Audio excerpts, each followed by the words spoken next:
How's it going, everybody? Nice to see y'all. Joe Black. Just finished up our podcast with Mario, owner of Why Not Results. Looking to introduce you guys to a couple of our introductory packages for podcasting and kind of video content creation. We look forward to working with y'all. Can't wait to see what you guys come up with. Enjoy. All right, well, Why Not Results podcast. Here we go. You ready for this, Joe Black? Yeah, I'm excited. It's been an interesting couple of months getting here a little bit more and getting a little bit more involved. It's been fun making the ads we've done so far. So excited for kind of the future and what it holds. I don't really know what it holds, but it's looking promising so far. I enjoy it. I agree. And I'm excited to work with you. And I got to know you through your father, and you got some cool, innovative ideas. I've got to say, as a 49-year-old adult out there, I don't necessarily understand the 24-year-old adult out there. So it's been refreshing for me to kind of hear what's going on in your brain and kind of marry up with where my brain fits into this puzzle. And I think between the two of us, we're seeing the how it's very complementary, right, to one another. You know, the skill sets, which is kind of cool. It's been really fun to watch what you're doing on your live channel, your uncensored commentary. You know, there's a little plug out there for what Joe's up to on the Cardinal games out there. Why Not Results giving me the opportunity to do it. So yeah, it's badass, and so that's kind of where this journey began. And so you spend a lot of time in the studio, and now we're working on now actually recording, right? Yeah, fair. You know, and then doing a little bit more. Yeah, doing a little bit more. So it's interesting. So guys, what's kind of fun, you're gonna start seeing Joe and I talk a lot more on doing podcasts like this for Why Not Results specifically, along with our partner Jimmy and Oscar and other people who are involved in our process, and just kind of turn back the conversation to the challenges of making consistent content. And whether you're live streaming, whether you're recording for podcast purposes. In my case, I use the podcast format for my other business because I'm trying to get content out of financial professionals' brains, right? I'm not necessarily putting it out there in podcast format or going live because I'm scared to go live. I don't have the balls to go live like you do. So deal with the haters, although deal with the people who are always bringing up something to complain about with a lot of that stuff too, which is just difficult, but it's fun. I mean, that's why I enjoy it. That's what I've been doing, is that side of it, is the live. Been doing it for a long time. So kind of got used to it. But so on that note, tell me a little bit more about the difference between shooting live at home with what you were doing compared to doing it in the studio. What did you expect and versus what was the reality of what you've seen? Yeah, I think one of the biggest things was the scope and the ability to do more when you have a bigger space. It's one of those where you think of my live streams, which are, one camera, iffy lighting, not great, little ring light that's kind of lighting me up, and that's kind of about it. Yeah. Some LEDs on my table, and that's kind of it. And with the way that my apartment's kind of built, very rigid in where I can kind of go with it. I'm stuck in a corner. I can't go anywhere else because it's where I'm living. My girlfriend doesn't want to be on camera, stuff like that. Coming to the studio was, Joe, you use the space, whatever you need, whatever you want to do, which again, kind of looking forward to working with the Why Not Results and trying to blend it for people who are also looking to kind of elevate their podcast, elevate whatever they're trying to do for social content or anything like that.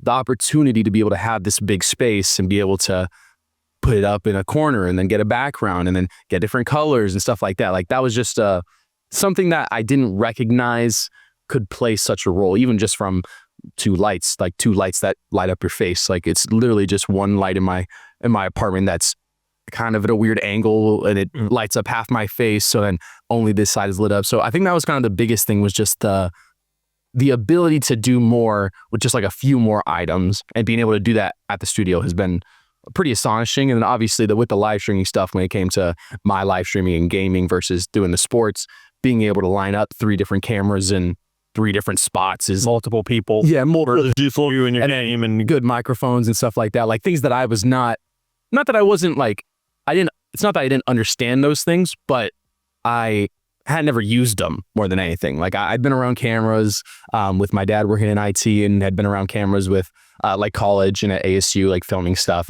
And especially like my senior year going on trips for study abroads and stuff like that. Like it was around a lot of cameras, but not in the way of filming podcasts, filming live streams, much more in the we're taking photos and trying to get like this kind of stuff together. So it was one of those where I had been around cameras for a long time, but didn't recognize like the power of 3 cameras, of even, like simple cameras and then super complex cameras. Like the cameras we use, you got two more simple ones than one beefy one that's just over the top. Crazy. Yeah. And like, it's one of those where you don't I didn't recognize how different cameras can really be just from like a tier level almost. Like it's I'm pretty impressed how you've caught on to the various settings much quicker than I did. I feel like that was it's been a long learning curve for me. I just, for whatever reason, these funny little words like f-stop and aperture, and they just don't sink in. Yeah. You're right. I just like grab my phone and here we go. Well, when you've got so much stuff going on and you're trying to learn that stuff, it just gets so difficult. Like trying to get well endowed with all that kind of knowledge it's just difficult when you've got a family life, full-time jobs. Like it's difficult to learn all that stuff even when you have the studio right here. Like I can only imagine how difficult it is without any of that stuff, trying to and learn it as well. It's not easy. And that's part of the reason I've been, trying to just build a team for people to kind of help these different niche little aspects of the whole process, right? Coming up with what we're going to talk about is, challenging enough, finding the guest speakers, what's the topic and subject matter. And then to come in here and try to piece together the details from the audio to, like you just mentioned, all the cameras. It's a lot. I give myself credit for thinking I was way smarter and more. I really took for granted what these video professionals do. Yeah. That we've understandable. It just looks like so easy. Yeah. Right. Like, check, Omar, you got this. I consider myself to be a fairly intelligent human being, but the learning curve on this has been a pain in the ass. So thank goodness for guys like Oscar and Jesus that have kind of been around me in my life to have helped coach and teach us. But still, every day is learning and it's pretty fun. And that's just creating the footage. And what the hell do you do with it afterwards, right? Yeah. That's what I really am. It might have your live stream. Yeah. Well, your live streaming stuff is cool because you're already putting it out there, right? It's like it's instantly. I think you get it up there immediately, interacting live in live time with people. And I think I told you that's how we started the studio, right? I had that beast of a. Oh yeah, sitting back there right now. It's an insane board. Well, yeah, it's it's so. I started there in the live, thinking I want to be in the live space, but then quickly realized that the look wasn't. I'm not a TV studio. So I definitely like this look a lot better. So I should have started with the DSLRs and then worked into the live streaming. So I did it backwards. Which is crazy to me because of how much, like for me, it's been an interesting, again, like with the uncensored commentary, like that's where like my inspiration for live content came from sports. Like that's all sports are, is live broadcasts of a thing, of whatever it is. And I think that was kind of like growing up, one of those where you think about it and you're like, oh, this is an interesting aspect of life and like something that I would like to work in. And I do gaming for a little bit and then start doing uncensored commentary. And I think it's one of those where the barrier of entry for a lot of that kind of realm of work or video podcasting, stuff like the barrier of entry for it can be pretty steep for a lot of people just because of the knowledge you have to gain, the time you have to put in. I mean, like you said, the content creation is, everybody needs it and it's incredibly difficult to consistently do on a daily basis when you don't have people who are doing that. It's hard to do on your own. It's hard for me to do on my own when I was doing my stuff, when we're looking at your stuff, like it's just difficult. Well, and then, in what it's because of what you just said is such a mouthful, right? To create this many pieces, right? I've started off making a lot of individual videos, just talking to the camera and talking about one particular subject matter, whether it was definitions or whether it was trying to some explanatory video. And I definitely found that through this, thank goodness for the Joe Rogan in the podcasting world, right? Opening my eyes to just having a conversation and recognizing being able to get the marbles out of my mouth, but then also have all that content, that long form content to then splice into 10 pieces. All those like little intricate and like incomplete pieces that you put together. Oh yeah, it's insane. And it's crazy to see how much it's grown. Like Joe Rogan, it's funny because I've told the people who I've talked to about coming in and trying it out just to see like, hey, like, I don't know if you're interested in it or whatever it is, but like Joe Rogan started out as a comedian and he's now progressed into whateut you want to call it, what he does now, actor on the planet, and still does UFC and all that other stuff. Like, when it was time, I have no idea. See what he does. It's baffling. And he does MMA every day. And he didn't talk about working. I want to think that he's got to be close. Like his area of work got to be so close to where he's at. I got to think like that studio's close by. UFC stuff. I mean, I guess he's flying out for that stuff all the time because that's in different places all the time. But it's been crazy to see that growth with podcasting when it was, like you said, it was just audio for ever. For the longest time. And then YouTube, like it was kind of like YouTube was YouTube video, speaking to a camera, podcasting was podcasting, and they were separate things. and you've seen now the bleeding from one into the other. And then with even some people who do some people do like the live stream podcast and stuff where it's like 9 people at a table and they're all talking. And it's like, yeah, it's cheesy. We should do that. We should be doing going live at this stuff. Just putting people will be like, yeah, we will for how sure. to make fun of us. Haters, we don't care. Bring it on. Watch me walk around and put the cameras up in the. See, he's at his chair, ducking this microphone. See what you come up with. People are just correcting you on like how to set the cameras up and stuff. Sit up. Look at your posture. Yeah. Wearing jerseys or anything. People are just commenting on your jerseys like, we're not even talking about the jerseys right now. But that's the beauty of my side of it. But that's what the beauty of podcasting is too with Joe Rogan. Like, in his realm of work is that it's just him. And whatever he wants to do, it's just him, which I think is something that a lot of people want, is their story to be able to share with people, because everybody's got a very relevant story and a very interesting story when it comes to their business, to their lives, whatever they're doing. And I think that's what podcasting has now turned into as a fun way for people to get their story out there without feeling like they're being forced to do it in like an awkward way or like like you said, like a cut up way where you can't, if you're doing like videos, you try and be perfect the whole time. Yeah. Podcasting, you just talk about whatever you're doing, and if it's imperfect, it's imperfect. It's not that big a deal, and then it's fun to go and see it after too. So, and it's not bad sitting here having a beer at times and talking done things and capturing those conversations, getting a little loose, get a little froggy. Especially with new people too, when you're trying to bring in clients and stuff like that. That's the fun part of it. And most people, like you said, most people are pretty interesting when it comes to when you actually stop and talk with people. They've usually had some pretty interesting experiences in their life. They're different than yours, and they have their own interesting people they've surrounded themselves with. And so it's been a fun journey for sure. I'm definitely really liking this, and I like the direction that we're really taking the studio. And I really like what you're opening my mind to. It's very, you're inspiring me in a lot of areas to open my thought process, to get over my own personal fears.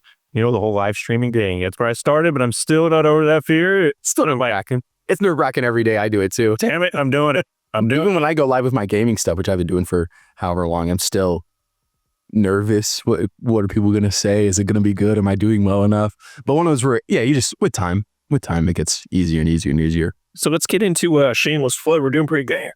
14 minutes in, it's amazing how quickly time flies by. I mean, maybe we burned the first minute in BSing, but it does fly by. So while we're on here, let's just kind of talk about what we're trying to provide for people a little bit and do some shameless plugs for Why Not Results and for you specifically, what you're trying to help people with in the evening times. We've kind of recognized that our studio that we use primarily for our other businesses, personal businesses, and then other corporate clients, it's been sitting here fairly just unused in the evening times and Saturdays. So we're really trying to capitalize on that opportunity and that time, and make it very affordable for people to not have to break the bank, because that's the problem with video. It's expensive. Yeah. That is the main fundamental issue. And if you want to avoid the expense, then you're setting up a studio in your house or your office, which is great, but it's a hassle. Then you're dealing with footage. So we've been working together for about a month and a half now, trying to piece together packages, what makes sense, what makes it easy for them to come in and have you do set up the cameras and lighting to their specific look, like what we're seeing right now. But really the goal here is to make it easy for people to walk in and shoot, talk, and out, jump ship. And then ultimately we're gonna provide them a cleaned up, long form version that they can take home and manipulate themselves. Because once you have the long form, it's pretty easy with the AI tools that are out there. Most people have a buddy or a kid or a brother or somebody. Or even interested, people who are looking to get, like, most people know someone who's looking to try it out, at least for a little bit, which is always beneficial. But the challenge is getting the footage. Yeah. Right. And that's the challenge that we're going to alleviate for people. Mm-hmm. Right. We're going to help them get that good quality audio, good video footage, and then they manipulate it how they want. And so I'm really excited. I think the few people we've spoken to about it so far are very interested. Seems like every person I talk to, if they have any interest in video, they're all open to the idea, immediate. So, we have put together these affordable packages for people to come in. Right now we're started off at $225, and then they have their slot. It's whatever the third Wednesday at 4:00 or 6:00. What are we doing? A 4, 6, and 8? Is that what we determined those? We have those slots Monday through Friday, and then Saturdays. What do we decide on? Was it Saturdays? We're still trying to figure out. We kind of stayed with 4 to 8 or 4 to 10, and it's at 4, 6, and 8. So we did something. We did a 10, 12, 2. That's it. We were set up. Yeah, 10, 12, 2. And then we were just kind of like working through it, trying to figure out, does it make more sense to have the middle of the day? Are more people available on Saturday in the middle of the day, or are more people trying to spend most of their day hanging out, doing whatever they want to do, and they come in later in the night? Kind of similar to like the weekdays, which I think one of those we're flexible. Sure. If someone was like, hey, I got to come in at 12 o'clock, you'd be like, sounds good. And then if someone was like, hey, I got to come in at 6, I'm available. So let's be clear. That's Joe saying that. We're going to hold up a calendar for that because you're not going. Oh, you're talking about 12 p.m. I was like, yes, up tight. Midnight would be wild. Midnight would be wild. It's like, whoa, see, here's for your 24-year. I'm never going to turn down business is all I'm saying. I'm never going to turn down. Well, all right. I completely took that. Well, that's, I think we'll see what happens with the market. I do believe that there's going to be, we do have limited slots, and they're already starting to get filled up. So I'm really excited to continue on this journey, help people figure out what kind of customized look. We obviously like a little cleaner look, but some people want the bookshelves. Yeah, the things in the background. We have some other studio space around the studio that they might like. But to each their own, right? That's the beautiful thing about having this dedicated space, which is private and not can be anybody else in. Yeah, that is the benefit to me. I think, like going kind of back to what you'd asked at the beginning about what was the biggest surprise to me, is just the level of customization is pretty incredible when it comes to what we really can do here. There's a lot of stuff that you and me haven't even thought of yet, that someone's going to come in and be like, oh, like I had kind of thought, if we could do this. And it's like, oh, yeah, but we definitely can do that for sure. I just hadn't thought of that. Right. Which I think having, like you said, the private studio, you don't have people coming in. It's just your time slot is yours. Whoever you're bringing, if it's just you or you and one other person, whatever it is, the beauty of it is just having that spot for yourself and being able to completely focus on it and deliver your best performance or whatever you want to call it when you're doing your podcast. Because I feel like that's something that can be difficult, is the distractions of other things. If you're doing it at home, you never know if you've got kids, if you've got family, like that's a lot of stuff to be, hey, I'm going to sit down for an hour. That's a lot of time when it comes to other stuff going on in your life. So having that private time of your spot, an hour and a half so to do it, and having your own personal look, it's just going to be really cool to see what people come up with when they come in now. I hadn't thought about that, and you're absolutely right, because everybody sees things through a different lens. Absolutely. So we do allow for that flexibility. So you're right. I'm kind of curious to see, because my brain only sees what it sees personally. Yeah. So, well, all right, man. I think this was kind of a good jump off point for us. Just kind of talk about it, get our first one under the ground here and under out. So I always like to talk. So forever we'll have a lot of good conversations moving forward too. So moving forward, I think what we're going to really try to focus on too is educating people on tips and tricks on how they can do it themselves. If those who want to come in, value their time and can afford to, hire somebody to come in and do this for $225. Great. But for those people who just don't have that budget, or they just have the personal passion that I want to learn, we're going to help those people figure out how to do it. Because I've definitely stumbled for years trying to piece it together. Yeah. And there's no reason that other people. See, I'm a good person to reach out for that kind of stuff. If you guys ever want to reach out, I've been doing it in my house or my apartment. I did it in my apartment, and then I moved back home, did it in my house, and I went back to an apartment. So I've done a lot of that kind of at-home work and stuff like that. Your dad does a podcast. My dad, yeah, he does. I shameless plug, IT Misfits is kind of his stuff, but he's comedy for IT professionals and stuff like that. But he's been doing it. We renovated an entire garage to have him be able to have his own office and stuff post-COVID because of everything that kind of happened. But I've been around a lot of that home. So you've seen what it takes. Yeah, and it's a lot. It can be, yeah, like you said, it's difficult. It's not the barrier of entry, like I said, it's tough to be learning all that stuff as well as trying to do, which I don't know if you've seen with my dad, like that's a definite problem for him, was like trying to break into this massive area of opportunity, but not really having any idea on how to break into it. And that's what makes it difficult, is then trying to learn all that stuff all at the same time, and then not having any guidance whatsoever, because you're just like, yeah, I don't know. But like I said, I've been around a lot of that. So I always look forward to having conversations with people about that kind of stuff when they're looking to start their own channels, podcasts, live streams and stuff. Like I always find it fun to give a little bit of inspiration or understanding of what I have in the short little time I've been here. So right. Yeah, that's great. All right, well, guys, everybody out there, feel free to reach out to Joe or myself. We're here to help. even if it's just to pick our brains. You know, we love to talk to people. We're both talkers. And that's something we definitely have in common. So we're dangerous. You might be here a little longer than you expect. You call us and ask us for help. It might be a bit of a long phone call. And that's the price you pay. We look forward to doing more of these, and I really look forward to working with you further, Joe. I'm excited. Me too, brother. It'll be good. All right, cool.